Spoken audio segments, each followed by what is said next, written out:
Umat Islam harus muhasabah. Ada apa dengan Islam di Indonesia ini? Ada apa dengan umat Islam di Indonesia ini? Apakah kita kurang ibadahnya?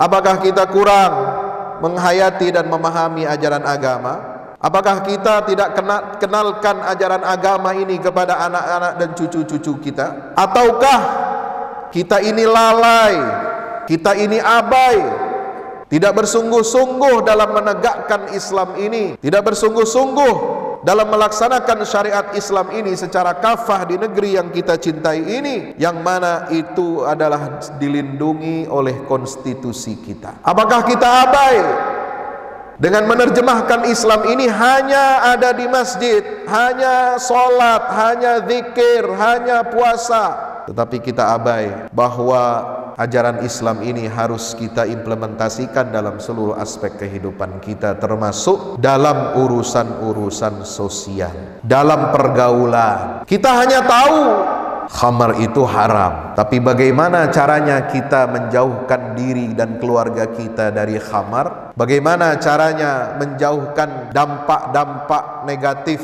minuman keras itu dari keluarga dan masyarakat kita? Bagaimana caranya menghentikan dan menghapus semua kegiatan-kegiatan di tengah masyarakat kita, di tengah-tengah negara ini yang ada minuman kerasnya? Kita tidak tahu. Yang kedua, kita juga miris mendengar ada keputusan Hakim Pengadilan Negeri Surabaya ini yang membolehkan dan membenarkan perkawinan beda agama. Padahal dalam hukum negara ini yang masih berlaku, ya, itu dinyatakan tidak sah. Sebab perkawinan adalah sah apabila dilaksanakan menurut hukum agama masing-masing. Tidak boleh ada percampuran agama, tidak boleh ada perbedaan agama. Putusan pengadilan membenarkan orang melepaskan keyakinan agama orang muslim tentang larangan kawin beda agama. Artinya apa? Ini hakim telah mendorong seseorang yang beragama Islam untuk murtad dari agamanya. Mestinya dia jaga agama itu. Nauzubillah min zalik. Buya Hamka itu pernah menulis, ya, ketika tahun 74 merespon undang-undang perkawinan dulu itu, sungguh telah fasik, zalim dan kafir orang yang melepaskan keyakinan agamanya tentang larangan kawin beda agama ini dan dia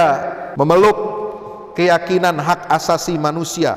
Ya, ini disebut di sini. Orang itu berpindah dari ajaran Islam, ya, meninggalkan hukum syariat Islam yang jelas nyata itu, lalu pindah bergantung kepada hak asasi manusia yang disahkan di Muktamar San Francisco oleh sebagian anggota yang membuat hak asasi sendiri karena jaminan itu tidak ada dalam agama yang mereka peluk. Ini konsekuensinya apa? Kata Buya Hamka, jatuhlah bisa jadi dia itu zalim, fasik dan kafir. Kenapa? Tidak mau berhukum dengan hukum Allah Subhanahu wa ta'ala. Maka saya simpulkan, jangan kita bermain api, jangan kita bermain-main dengan hukum agama dengan dalih alasan hak asasi manusia, lalu kita membenarkan praktek keagamaan yang menyimpang, membenarkan syahwat, ya. Maka itu pentingnya kita pertama mengedukasi umat, mengedukasi keluarga. Yang kedua, pentingnya kita mempersiapkan melahirkan orang-orang yang duduk di legislatif, wakil rakyat,